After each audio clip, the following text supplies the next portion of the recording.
going agricultural product coming into America, and our farmers starting on April 2nd. It may be a little bit of an adjustment period. Our farmers are going to have a field day right now. So to our farmers, have a lot of fun. I love you too. Farmers, go out and have fun. There's nothing fun about losing your farm. And we have farmers on the line that are on the brink of complete failure. And right now, every time the president says the word tariff, the price drops and the markets, drop for farmers. Farmers are price takers, not price givers. So we have to sell corn, wheat, and soybeans based on what the markets are. Imagine this: 400 farmers from across the country, elderly men and women with weathered faces and calloused hands, stood in front of the White House, not with pitchforks, but with a petition, a plea. This was not a political protest. It was a cry of despair. On March 22, 2025, they demanded that Donald Trump stop escalating tariffs on Chinese goods. Among them was the same Caleb Ragland, who wrote, "We are not political pawns. We are economic victims." And you know what the tragedy is? It's not an exaggeration. According to the February forecast from the U.S. Department of Agriculture, American farmers' incomes will rise by only 1.7% in 2025. That's not growth, it's agony. More than 32% of family farms are already in loan deferral or default. And the main reason isn't just tariffs. It's the complete redrawing of the global agricultural map, in which the United States is no longer at the center. China walked away. Brazil rewrote the rules. Since the introduction of tariffs in 2018, China's retaliatory measures have hit American farmers hard, especially soybean exports. In 2024, China reduced purchases of American soybeans by more than 60%, replacing them with South American supplies. But worse than that, the demand remained, and the U.S. became an unreliable partner.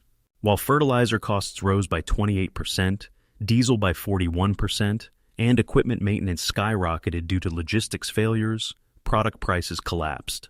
The price of soybeans dropped from $14.35 per bushel in March 2023 to $10.12 in April 2025. And this happened against the backdrop of record global demand, 388 million tons.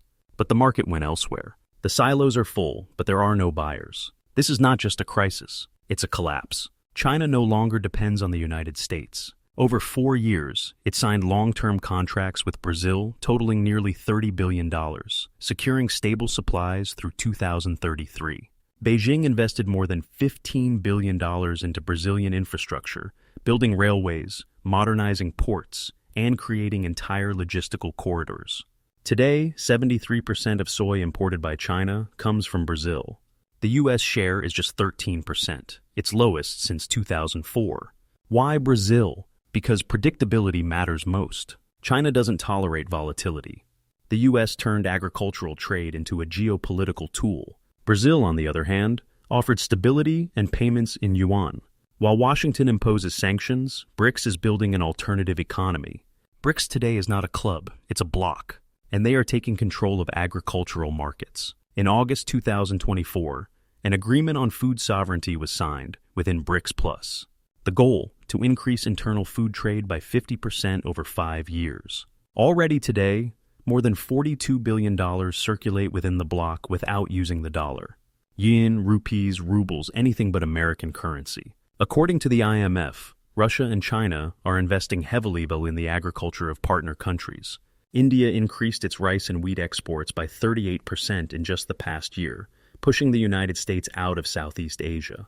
And amid all this, American farmers are drowning in debt and despair, and this is only the beginning. Beijing has launched its own agricultural trading exchange, Panacea.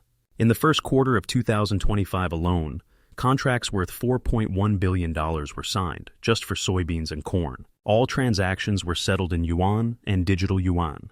The Chicago Mercantile Exchange no longer dictates prices. America is losing control over the very essence, the mechanism of price formation. And without price control, political influence is lost too. Russia has become the world's largest wheat exporter, 62 million tons in 2024. That's more than the United States, Canada, and Australia combined. But it's not just about volume. Moscow sells through barter-style deals. wheat for oil, grain for port access, pure geopolitics. Algeria, Egypt, and Bangladesh now rely on Russian supplies for more than 70% of their wheat imports. And the U.S.? Too unpredictable, too politicized, and therefore no longer needed. Let's imagine Trump lifts all tariffs tomorrow. What happens? Do the markets return? No. According to the American Farm Bureau, even without tariffs, the problems remain. U.S. costs are 22% higher, logistics are more expensive, and buyers are already locked into long-term contracts with South America. The total debt of American farmers stands at $561 billion, the highest in 40 years. The delinquency rate exceeds 6%.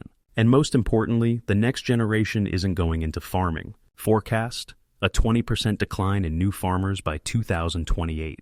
U.S. agriculture is becoming a museum, not an industry. In 2000, the United States accounted for 22% of global food exports. Now, less than 9%. Meanwhile, China is building its own food independence. In 2024 alone, more than 1,100 greenhouses were constructed across the country. Saudi Arabia is building vertical farms worth billions.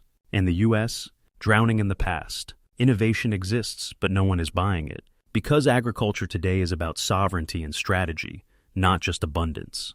As Goldman Sachs analyst Brian Kim notes, America no longer controls either. And while American farmers die under mountains of debt, agribusiness giants like Cargill, ADM, and Tyson Foods are reporting record profits. How? By shifting production overseas, buying land in Brazil, investing in India, signing deals with China. While the local farmer loses his home, the corporations are securing their foothold in new markets. Here lies the irony. America, having lost the market, is now producing raw materials for other people's profits. And what is the government doing? Essentially, subsidizing the agony. No reforms, no new direction, no recognition that this crisis is not temporary. This is the end of the old order. And a new one is beginning, in which the United States no longer feeds the world. Share your thoughts. We are living through a turning point. Silence is no longer an option.